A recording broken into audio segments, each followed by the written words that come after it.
I am so excited. My last video about my Xbox versus Steam Deck, it's doing so good. I normally only get like upwards to 100 views, but that video already has like 5,000. So crazy. Thank you guys so much. I saw a comment that said if you put Steam Deck in the title, you get like 30 times the views. I guess that's true. Maybe I'm gonna buy a Steam Deck just so I can put Steam Deck in every single title on my YouTube channel ever. But I'm really excited because, as you guys know, I got an Xbox. Look how beautiful she is back there. And so I got a bunch of games. Most of these are retro games. Only one of these is a new game. So I'm gonna do a little bit of a haul. I got one of these from a pawn shop, and then I got the rest of them from a semi-local gaming store. It's like 2 hours away from me, which is a long drive. And I also don't drive, but I do end up that way a few times a year. But it's probably a good thing that it's further away, because if it was in my city, I'd probably be there every single day spending all of my money. So the distance is probably helping my wallet a lot. These are all Xbox games and mostly 360 games, so let's just get into it. The first one is actually the non-retro game. This is the GTA Definitive Edition Trilogy, and I have been playing GTA 3. Guys, I lost a bunch of progress. Always save. I learned that. Always save. So I'm a little devastated, but I've been really enjoying GTA 3 and I'm really excited to play the other games as well. But that's the one that's not retro because it's for the Xbox One. The rest of these are retro. Actually, when did the Xbox 360 come out? Is that vintage yet? Xbox 3? It was released in 2005? That means the Xbox is vintage. Vintage, you have to be 20 years. So if I can do math, that's vintage. So these are vintage games, guys. Very high valuables. First, we have Dark Souls. I've never played a Dark Souls game, and I've been trying to get the first in a series because if you don't know this already, I haven't played much games at all, okay? Most of my life, I played like Minecraft and The Sims 3. But now that I'm an adult with adult money, I can do what I would please. And I've been actually investing time and money into playing all of these older games that I never got the chance to when I was younger, which is so freaking exciting. And I'm really excited to play Dark Souls. It has the coolest aesthetic in the world. All of these come with their manual, by the way, which I love. Look at that. Manuals were so cool, by the way. Look, they even had a note section. How cool is that? Yeah, just tells you a bunch of stuff about the game, you know, before you could just YouTube everything that you could ever want to know in every single playthrough ever. I believe I got this one for $20. Canadian, by the way, I'm Canadian. I just love the like gothic dark vibes and I'm really excited to try it, even though I don't know how good I'm gonna be and I might be really bad and then I may never finish the game, but it's all an experience and it's all for me to try and to start playing these games, to figure out what I like and what I don't like. So I'm still excited to play it, even if maybe it won't be my cup of tea. I was really surprised with GTA 3. I thought I was going to like these games, but I thought I was more so gonna like it because of the crime aspect of it and not so much the driving aspect.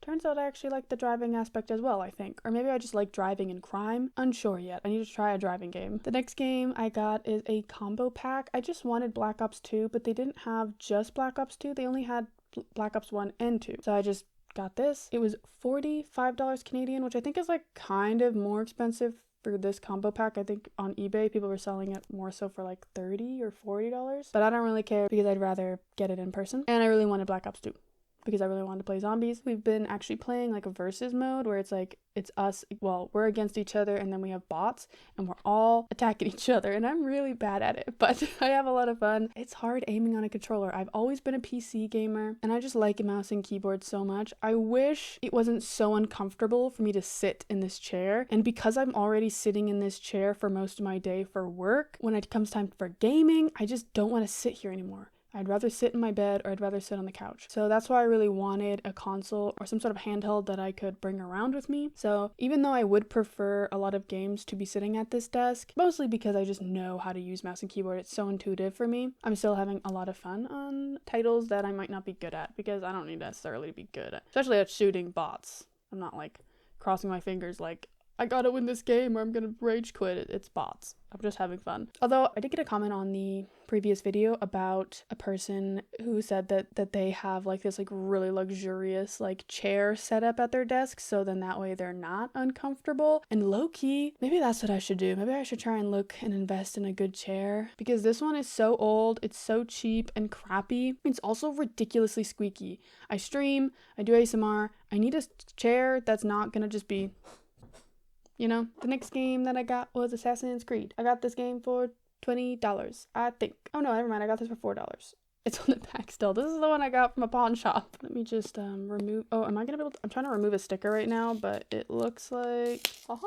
Thank God this pawn shop used plastic-based stickers, so it didn't just like rip everywhere because I just peeled off the sticker. This is what the back looks like. It says, "Master the art of the kill, Assassin's Creed." What? So I've never played an Assassin's Creed game, obviously. What I know from this game is you are an assassin. I don't know what creed means, but I know you're assassin and you're a sneaky assassin. I know there's lots of sneaky in this game. You have to be very stealthy. Once again, it comes with this manual, which by the way, this manual is kind of thick. But I don't like being spoiled. Should I read the manual before I play the game?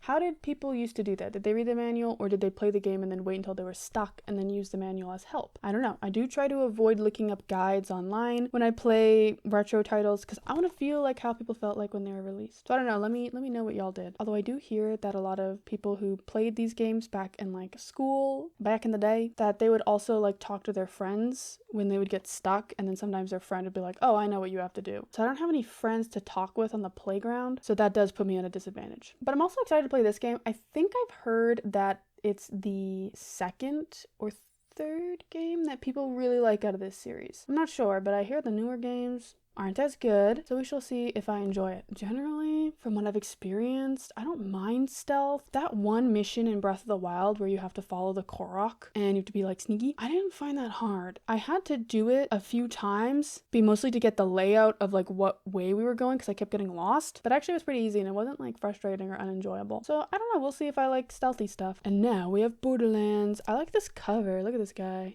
He's like blowing his brains out. I like the design of all these guys in the back. They look very funny to me. I actually know nothing about Borderlands. I think you shoot people. I think that's what you do in most games though, is you shoot people. Wait, this guy's in Fortnite. Oh, I totally know this guy in Fortnite. He was like a rare skin, I think, at one point. I actually did also get Borderlands from the same pawn shop I got Assassin's Creed, and then I had to buy it again at the retro gaming store. This is the one I got from the retro gaming store. Yay, she's beautiful. But the one that I got from the pawn shop, I look at all my discs. It wasn't scratched. It was a little dirty, but it was fine. It just needed to be cleaned up. Cleaned it up. She looked fine. And then I realized the inner circle, that like clear part, was chipped in like this like weird way. And I'd never seen that before, but I guess it's common from pushing the disc in and out. That like motion chips it. And it's not safe to put in your machine because it can like explode in there and shatter. So I did have to buy this game twice, and both times they cost $5. I'm not mad at that, to be honest though. I'm excited to try Borderlands, see what it's all about. I think there's 4 games. I think people like the second one. I don't know. Oh man, I just peeled off a sticker and it totally didn't peel off properly, but that's okay. I'll just have to like pick at it a little bit. But this is my last game. This is actually an Xbox game and not an Xbox 360 game. I don't like that it says best of platinum hits. I wish it was just the cover, but I'm gonna survive. The way that it looks isn't that important.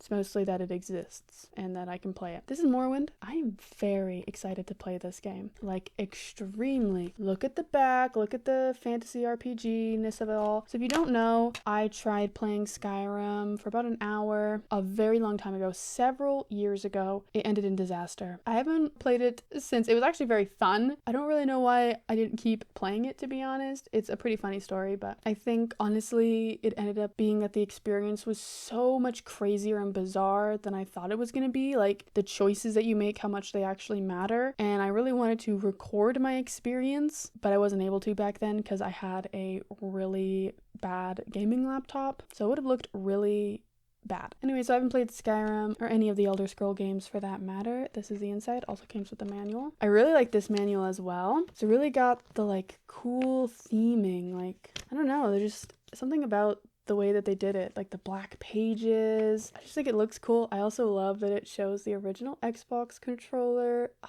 so retro, so funny, very chonky. I've seen gameplay of Morrowind. It looks like a very fun game, very charming. You know, it's got its jank, but honestly, I kind of like that. I really like that in GTA 3, even though I know it's not as janky as the actual original game. So I'm really curious to see how I'm going to like Morrowind. And I also have Oblivion on my computer, not the remastered. And then I also have Skyrim on my PC, but I would like to eventually get Skyrim probably for my Xbox as well. I feel like Skyrim's going to be a big big favorite of mine. I mean, I made a whole video about games I'm scared to play, and Skyrim is one of those like top games because it is so beloved. It's just daunting for some reason. And I know that's really, really like dumb and like backwards thinking, but for some reason, it makes me nervous to start playing it. But this is my haul. How many games is this? 1, 2, 3, 4, 5, 6 games. I have officially 6 games.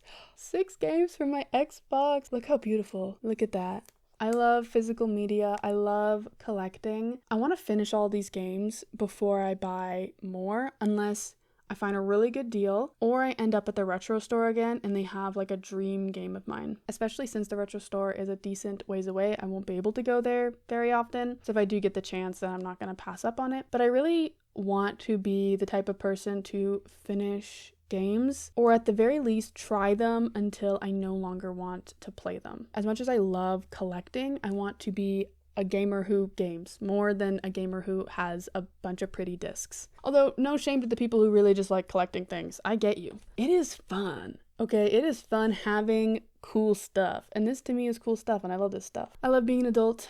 Although I am really excited for the day that I'm like really financially stable and then I can buy all of the like gaming handhelds that I want in the whole wide world. Because that Odin 3, it's eyeing me up. It's really eyeing me up and I'm eyeing it back, but I don't think I could get that right now. And even if I could, is that a wise decision? I don't know. Is it a wise decision to get everything you want? Probably not, but I still want it. I'm low-key hoping that the Xbox Rogue Ally will go on sale for like $1 and then I'll buy it. Because I still do really want a handheld PC. That'd be really nice. Or an emulator of some kind. I don't know. I don't know what I'm doing with my chapstick right now. That is my little Xbox haul. I'm so happy. I love my Xbox dearly. And thank you all for the love and support on my channel. And I'll see you guys next time. Goodbye.